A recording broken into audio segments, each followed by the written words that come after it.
అందరికీ నమస్కారం అండి. నా నోరు పెద్దది, మైకు పెద్దగానే ఉంది, కొంచెం తగ్గించమ్మా. నిజంగా నాకు చాలా ఆనందంగా ఉంది. ఫస్ట్ ఆఫ్ ఆల్ ఒక పేట్రియాటిజం ఆరాలోకి వచ్చినట్టుగా అనిపించింది లోపలికి రాగానే. మీ దేశభక్తికి, మీరందరూ ఈ దేశానికి చేసిన సేవకి, మాలాంటి వాళ్ళం ఎందరో ప్రశాంతంగా నిద్రపోతున్నామంటే మీలాంటి వాళ్ళు ఎందరో ప్రాణాలు తెగించి కుటుంబాలకి దూరంగా ఉండి ఆ బోర్డర్స్లోని పనిచేసి ఈరోజు మా అందరికీ కూడా ఒక శక్తిని, ధైర్యాన్ని ఇచ్చినందుకు మీ అందరికీ కూడా, ఇక్కడున్న మీ అందరికీ కూడా పేరు పేరున కృతజ్ఞతలు తెలియజేసుకుంటూ మీ అందరికీ కూడా శిరస్సు ఉంచి పాదాబంధనం చేసుకుంటున్నాను. ఇది కూడా ఆంధ్రప్రదేశ్ రాష్ట్రం తరపున నేను చెప్తున్నాను. ఈరోజు వెడ్నెస్డే సంబంధించి ఈరోజు నాకు మన సత్యప్రసాద్ గారు వచ్చి, అమ్మాయి మీరు ఎలాగైనా రావాలి అంటే టైం అడ్జస్ట్ చేసుకుంటూ కంపల్సరీగా, ఎందుకో నాకు ఒక చిన్న interest, at the same time ఇంకొక రకంగా చెప్పాలంటే ఒక భక్తి, ఒక గౌరవం సైనికులంటే. ఆ గౌరవమే నన్ను ఇక్కడికి, ఎంత బిజీ షెడ్యూల్ ఉన్నా కూడా ఇక్కడికి వరకు రప్పించింది.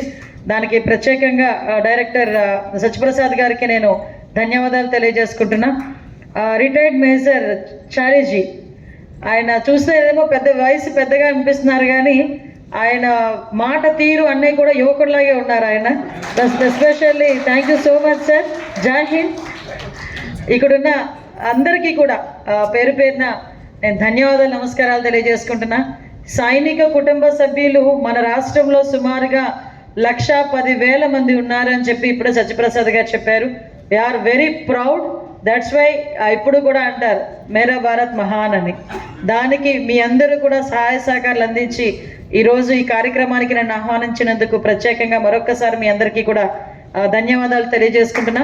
ఇక్కడున్న అధికారులకి, అదేవిధంగా కుటుంబ సభ్యులకి, అదేవిధంగా వీర నారీలకి, ముఖ్యంగా వెట్నర్స్ అందరికీ కూడా ప్రత్యేకంగా మరొకసారి మీ అందరికీ అభినందనలు తెలియజేసుకుంటూ, ఈరోజు మనందరం కూడా మీకు తెలుసు మీ తాలూకా అసమానమైన ధైర్యం. ఒక రకంగా చెప్పాలంటే ఎక్కడో మేము టీవీలో చూసినప్పుడే అమ్మో అనుకునే పరిస్థితుల నుంచి ఆ ఫీల్డ్ మీద, ఆ తుపాకీ గుళ్ళ మధ్యలో ఈ దేశాన్ని కాపాడాలి, ఈ దేశంలోకి ఎవరు కూడా తీవ్రవాదులు చొరబడకూడదు, ఈ దేశంలోకి ఎట్టి పరిస్థితుల్లోని ఉగ్రవాదులు రాకూడదు, మన దేశం క్షేమంగా ఉండాలి అని చెప్పి మీరు చేసే సేవ, ఒక్కొక్కసారి మీరు చేసే సేవ, మీరు చేసే యుద్ధం ఇవన్నీ పక్కన పెడితే మీ కుటుంబ సభ్యుల తాలూకా మానసిక పరిస్థితిని కూడా అర్థం చేసుకునే పరిస్థితి కూడా మాకు ఉంటుంది. ఎందుకంటే ఒక కుటుంబం సైనికుడిగా పంపించాలంటే ఆ తల్లికి నిజంగా చేతులెత్తి దండం పెట్టాలి. ఆ తల్లి ధైర్యానికి మాత్రం మనం అందరం కూడా మెచ్చుకోవాలి. ఎందుకంటే ఈ రోజుల్లోని కొడుకుని బయటికి పంపించేటప్పుడు తిరిగి కొడుకు ఇంటికి క్షేమంగా వస్తున్నాడా లేదా అని 40 సార్లు ఫోన్ చేస్తుంది అమ్మ బస్సు ఎక్కావా, బస్సు దిగావా, తిన్నావా, మళ్ళా వచ్చావా, ఇంటికి చేరుకున్నావా. అంటే ఒక తల్లికి కానీ, ఒక తండ్రికి కానీ కన్న కొడుకు మీద, కన్న కూతురు మీద ఎంత ఆపేక్ష ఉంటుందో మనందరికీ తెలుసు. అయినా కూడా ఒక సైనికుడిని పంపించేటప్పుడు ఆ సైనికుడు బ్యాట్ తీసుకొని ఇంట్లోంచి బయటకు వెళ్ళేటప్పుడు తిరిగి ప్రాణాలతో తిరిగి వస్తాడో లేదో కూడా తెలియకుండానే ఆ తల్లి జాగ్రత్తగా వెళ్ళిరా నాన్న అని చెప్తుంది. ఆ తల్లికి చేతులెత్తి నమస్కరించాలి ఈరోజు. అటువంటి ఎంతోమంది తల్లిదండ్రుల తాలూకా త్యాగ ఫలితం, అటువంటి ఎంతోమంది తండ్రుల తాలూకా నిజంగా చెప్పాలంటే కడుపు కోత, ఇవన్నీ కూడా ఈరోజు మిమ్మల్ని ఒక సైనికులుగా మిమ్మల్ని అందరినీ నుంచోబెట్టడమే కాకుండా ఈరోజు సొసైటీలో కూడా మీకంటూ ఒక గౌరవం, సొసైటీలో కూడా మీకంటూ ఒక ఆదరణ, ఇవన్నీ లభిస్తున్నాయంటే బికాస్ మీరందరూ కూడా సైనికుడు. అందుకే నేను చెప్తా, సైనికులకి ఇచ్చే గౌరవం మన దేవుడికి ఇచ్చే గౌరవంతో ఈక్వల్గా భావించాలి. మనం దేవుడికి ఎంత గౌరవం ఇస్తామో, మనం ఎంతలా పూజిస్తామో, దేవుడి గదిలోకి వెళ్ళేటప్పుడు చెప్పులకి లోపలికి వెళ్తాం, ఒక సైనికుడి దగ్గరికి వెళ్ళేటప్పుడు కూడా అంతే గౌరవంగా వెళ్ళాలని నేను ఎప్పుడు కూడా కోరుకుంటాను. ఆ గౌరవం మీకు ఎప్పుడు దక్కడానికి మా వంతుగా మన గవర్నమెంట్ ఎప్పుడు కూడా కృషి చేస్తూనే ఉంటుంది. ఇంకొకటి ఏంటంటే, ఇందులోని బ్యూటీనెస్ ఏంటంటే, చాలామంది ప్రభుత్వ ఉద్యోగస్తులు కానీ ఏ ఉద్యోగం చేసినా రిటైర్ అయిపోయిన తర్వాత మా పని అయిపోయింది అనుకుంటారు. అదేంటో సైనికుడికి రిటైర్ అయిన తర్వాత కూడా ఉద్యోగం చేస్తాడు సైనికుడు ఒకడే. నేను ఆ విషయంలో చాలామందితో చెప్తాను. 2 డిపార్ట్మెంట్లు ఉద్యోగం అయిన తర్వాత కూడా పనిచేసేవి. ఒకటి సైనిక్స్, 2 పోలీస్. వీళ్ళే యూనిఫామ్ ఉన్నా జరుగుతుంది డ్యూటీ, యూనిఫామ్ తీసి పక్కన పెట్టినా వాళ్ళు డ్యూటీ చేస్తారు. ఒక్కొక్కసారి అలా యూనిఫామ్ కూడా డ్యూటీ చేస్తుంది, ఏదో సినిమాలో చెప్పినట్టుగా. అలాంటి పరిస్థితులు ఒక ఈ డిపార్ట్మెంట్స్కే ఉన్నాయి. అది నిజంగా చాలా గౌరవబద్ధమైన డిపార్ట్మెంట్, గౌరవంగా మీరందరూ కూడా చేసే మీ పని. ఈరోజు చాలామంది రిటైర్ అయిన తర్వాత వచ్చి చాలామంది కొంతమంది సైనికులకి ట్రైనింగ్స్ ఇస్తున్నారు, కొంతమంది కొన్ని ఇన్స్టిట్యూషన్స్లో పిల్లలకి పీఈటీస్ కింద కానీ వాళ్ళకి డిసిప్లిన్ నేర్పించేటట్టు కానీ వాళ్ళు ముందుకెళ్తారు. ఒక్కొక్కసారి నేను అనుకుంటా ఉంటాను, మిలిటరీలో పడేయాలరా మిమ్మల్ని అంటారు అటు ఇటు తిరిగే కుర్రవాళ్ళని. సాధారణంగా చాలామంది తల్లిదండ్రుల నోట్లోంచి వచ్చే పదం ఎలా వస్తుందంటే, అరే నువ్వు తిన్నగా ఉండకపోతే తిన్నగా తీసుకెళ్ళి మిలిటరీలో పడేస్తానంటారు. మిలిటరీలో పడేస్తానంటే అక్కడ ఏదో కాదు, డిసిప్లిన్ వస్తుందని. అసలు నేను ఇక్కడికి వచ్చి చూసిన ప్రతి ఒక్కరిని చూస్తున్నాను, అబౌవ్ 60-70 యువకులే అందరూ కూడా, కానీ చక్కగా ఆరోగ్యంగా ఫిట్గా.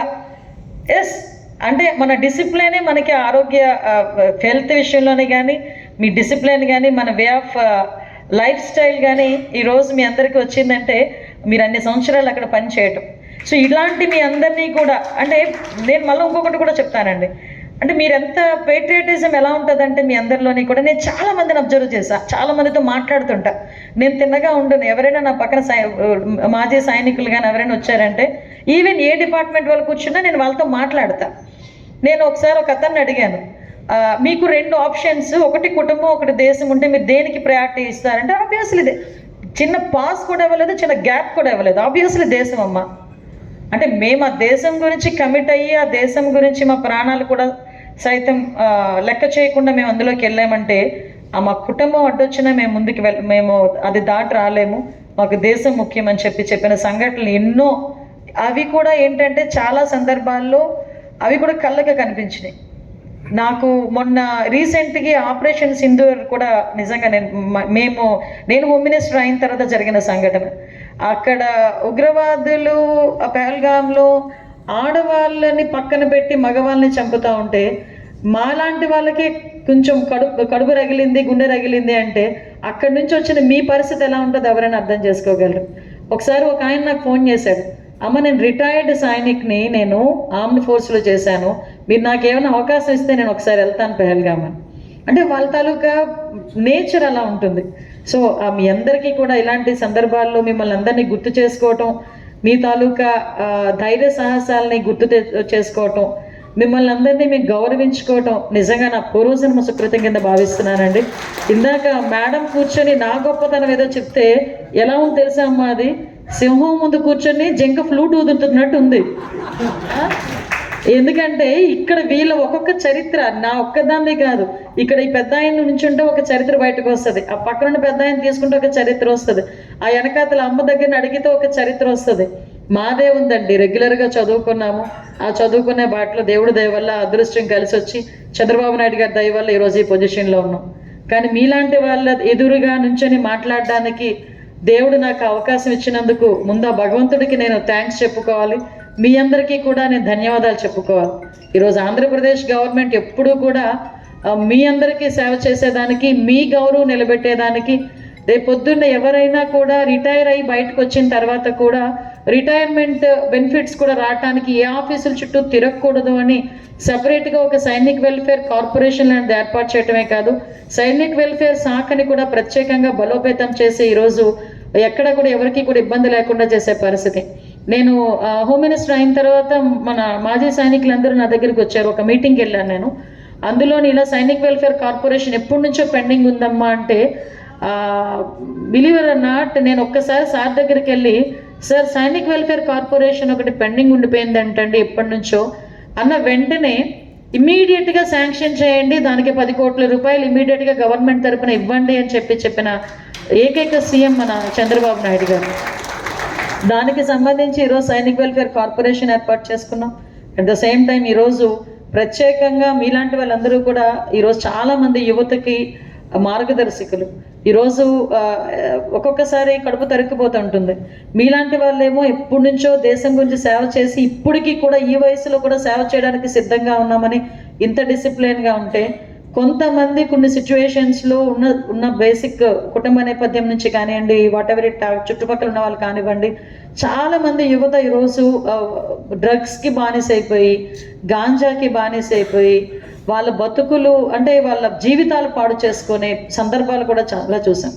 నేను మీ దగ్గర నుంచి ఒక హోమ్ మినిస్టర్గానే కాదు, ఒక తల్లిగా ఒక భారతీయురాలుగా కూడా కోరుకునేది మీ దగ్గర నుంచి కూడా వాళ్ళకు ఒక డిసిప్లిన్ నేర్పడంలో, వాళ్ళకి జీవితం మీద విలువేంటో తెలియచేయడంలో మీ అందరి సహాయ సహకారాలు కూడా నేను కోరుకుంటున్నా. మీ అందరి దగ్గర నుంచి సపోర్ట్ కావాలి నాకు. అట్ ద సేమ్ టైం ఈరోజు ఈ మాజీ సైనిక్ సంబంధించి వాళ్ళు కానీ ఇప్పుడు ఎవరైతే యుద్ధంలో చనిపోయిన సైనికులు వాళ్ళ కుటుంబాలని కూడా ఆదుకునే క్రమంలో మేము ఎప్పుడు కూడా ముందుంటున్నాం.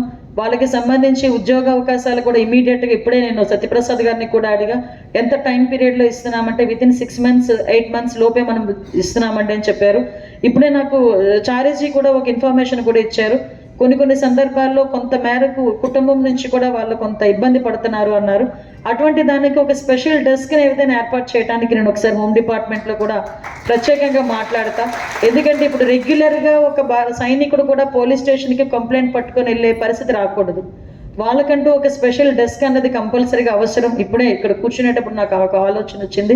నేను కూడా మా డీజీపీ గారు, మా డిపార్ట్మెంట్ వాళ్ళందరితో కూడా మాట్లాడి మాజీ సైనికుకి ఏదైనా హెల్ప్ డెస్క్ కావాలి అనుకుంటే కనుక ఒక ప్రత్యేకంగా ఒక సెక్షన్ ఏర్పాటు చేసి వాళ్ళకి ఇమీడియట్గా దానికి న్యాయం జరిగేటట్టు చేయడానికి నేను ఆదేశాలు కూడా ఇవ్వడం జరుగుతుందండి. డిస్ట్రిక్ట్లో ప్రస్తుతానికి డిస్ట్రిక్ట్లో ఒకటి పెట్టుకుందాం.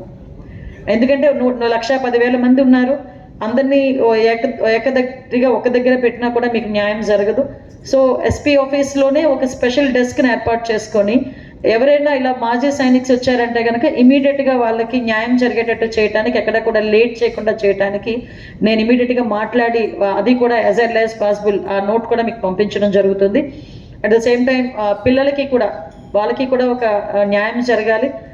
ఇక్కడైనా ఒకటి మాత్రం గవర్నమెంట్ తరఫున మీకు హామీ ఇస్తున్నాం.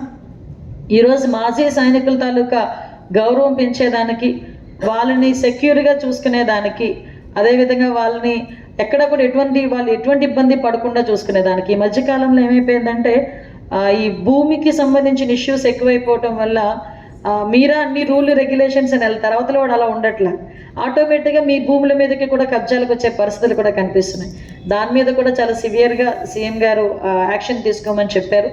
కాబట్టి ఎక్కడైనా ఏ ఇష్యూస్ అయినా అటువంటివి ఏదైనా వస్తే జస్ట్ చిన్న మెసేజ్ మన తరపు నుంచి నాకు పెట్టండి. అదర్వైజ్ మన ఎస్పీస్కి కూడా నేను ఒక డైరెక్షన్ ఇస్తాను. ఇంకా మీ అందరినీ కూడా గౌరవించుకోవాలి.